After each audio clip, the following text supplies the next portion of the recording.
1-1 draw against Real Sociedad in the first leg of round of 16 Europa League for Manchester United. A decent result. I was expecting United to get hammered by this Real Sociedad team after that Fulham game, but I think United had a decent game, grew into the game, and we'll talk about all of that in detail. But yeah, welcome everyone. This is Knock of the Perch. We are reviewing our the game against Real Sociedad last night. And before we get into it, if you like some of our content, do give this a like, do subscribe to our channel. It will help us a lot. And yeah, let's get into it.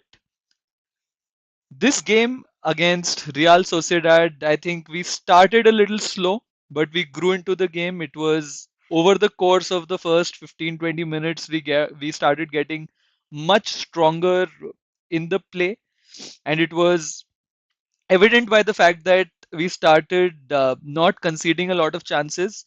Although overall possession, even in the first half and after the 70th minute, Real Sociedad did dominate us to a certain extent. But we kept lesser possession, 45%, but we didn't give away a lot of chances in the beginning. And what we see as expected goals primarily increased for Real Sociedad by that penalty chance they got, and they converted it. Otherwise, we didn't give away a lot of chances to them.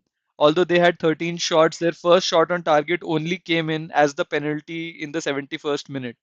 So I wouldn't take a lot of that into account. What was very interesting for me was how we played on the right side of it. Initially, if you would have noticed some of the chances, some of the attacks that were coming through, we were either trying to play Garnacho in through that right side or that Dallo in through that right side, and which is where a few chances were being created. We were wasteful, I think, on social media. A lot of places I am seeing Diego Dallo getting a lot of flack over that missed chance. He could have played Rasmus Højlund in, but he didn't, and then it didn't become a good chance for us. Just a quick segue into Rasmus Højlund's performance. Although he again didn't have any shot on target, or in fact any shot for that matter, I think some of the runs that he was making were much better. It seemed his confidence was slightly better than what it has been in some of the previous games. Maybe seeing how Chido performed in the FA Cup against Fulham has ignited this a little bit, and I expect Chido to have some minutes against Arsenal over the weekend as well, especially given you might want to save Rasmus Højlund's legs for the second game against Real Sociedad. We saw after 70 minutes the team started getting leggy and it became a little difficult for United to keep Real Sociedad at bay. But overall, I think it was a decent game, and we'll go a little time frame by time frame as well. But another thing that I wanted to talk about is the attacking momentum that we saw. If we look at the first half, it was again a game where, in bits and parts, United created some chances, but we didn't allow any big chances to Real Sociedad. And towards the second half, I think it was that big Bruno chance that we had, and he should have converted that. I mean, it was Bruno who took a shot, then Joshua Zirkzee had a couple of shots, none of them went in. But I think that was one big opportunity we should have taken. And then we came back in the second half. We started it really well. I think we were building momentum, and then in the 57th minute, a good play where Joshua Zirkzee first started the attack almost, then ran almost 65, 70 yards to be at the edge of the box, arrived at the box at the right time, and did a good, neat finish. I think his confidence has been growing with some of the performances that he has been having, and this was a good uh, goal for him. And then there was the penalty. I mean, none of the Real Sociedad players seemed to even appeal for it. The break in play was out of the blue, and suddenly we see the penalty has been given. Personally, I don't think Bruno could have done much. Where would he have moved his hand in that less of a time? But I think the rules are such, the handball rules are such now that these are given, and we were unlucky, and that is where the momentum shifted. They had just made three changes, so they had a lot more energy. Our players were feeling fatigued. I saw Bruno, and I think he was totally off it by the end. And I am glad we didn't concede another goal. We are going into the second leg at Old Trafford level. So I have hopes. I have hopes from this tie. One thing that I found very intriguing was the average position of our players, and what you see on the right is the average positions that our players had in the first half. This is only for the first half. And if you look at it, this is how compact we were playing. Rasmus Højlund very much near the halfway line, Bruno tucked right behind him at the halfway line, and Casemiro playing that protector role. And if you look at some of the other players on the left or on the right, we were just playing it very compact. We were not giving them a lot of spaces, which I think was a little bit of a defensive strategy by Ruben Amorim, and maybe it was something that he decided to play for this particular game because we didn't want to concede too many, especially given the fact that this team has the attacking impetus has been low. We are not scoring too many. The only way we can potentially try to win a game like this is not concede much and maybe nick a goal or two away. And we almost did that. So I think the Ruben Amorim, credits to him, he got some of his strategy right in this one. What we also wanted to essentially talk about is a little bit of the game state, and we will just get to it now. Talking about the shots that Manchester United players took, and I found it very intriguing. I think it was a good way to see how some of our game panned out.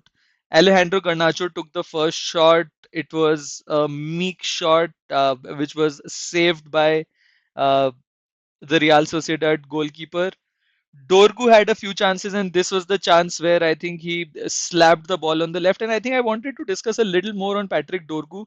But essentially, what I could see was he was getting into great positions, he was getting into right positions, but he was not able to make a great pass, make a great cross, or maybe hold some of the passes as well, right? So that I think became a little bit of a challenge.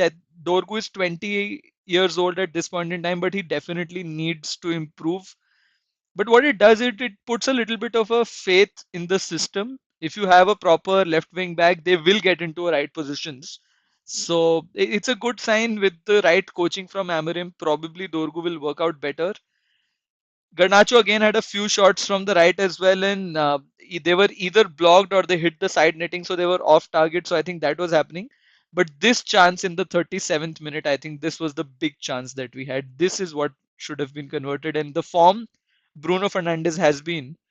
Had this gone in, I think this team would have gotten into the second half much more energized. 1-0 up, probably would have gotten a second goal, and it would have worked out for us. But and in this pattern of play, we had two Joshua Zirkzee shots as well, uh, which didn't go in. But I think this is where we had our most attacking momentum. Dallo had a little bit of a. I think this was the header where he got a beautiful ball in, but he couldn't do much. I think he headed it over, but it was a good chance again, a good play that we created. I think it was a Casemiro ball, if I'm not wrong. So so I think we ended the first half really well, and then we got into the second half. Bruno again took a low XG shot from the free kick. It didn't work out well.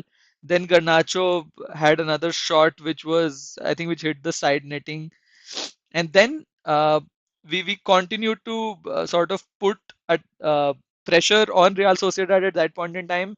And this was the time where it seemed like now, okay, a goal can come. Again, a Garnacho shot in the 54th minute. And then finally, this time, Garnacho decides to pass. And a very, very good finish from Joshua Zirkzee to score that 1-0 to United at this point in time. And I think this was a time where we could have done better. Again, in the 63rd minute, we had another chance. It hit the side netting again, but it felt like if some team is going to score a goal now, it will be Manchester United. And then, if you see between 63rd minute and the 92nd minute, we did not have any chance. By the 70th minute, when we gave away that penalty, uh, the Real Sociedad team started growing into the game, and we had a difficult time at that point in time.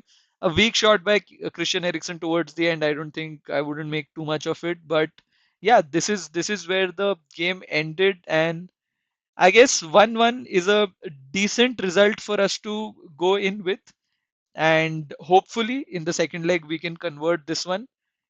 When we talk about the other results, few results which seem like they're a bit of an upset at this point in time.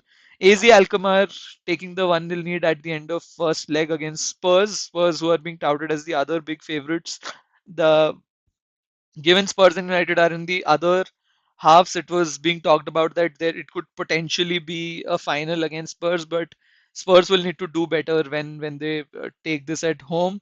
Lyon is the other big result. They are leading 3-1. I think they were 1-1, and towards the end of the game in the 87th minute, post the 87th minute, they got a couple of goals. And if we are to go through against Real Sociedad, we'll be facing Lyon and Rangers taking a lead. Frankfurt coming back to beat Ajax 2-1. Bodo Glimt looking comfortable with a 3-0 victory.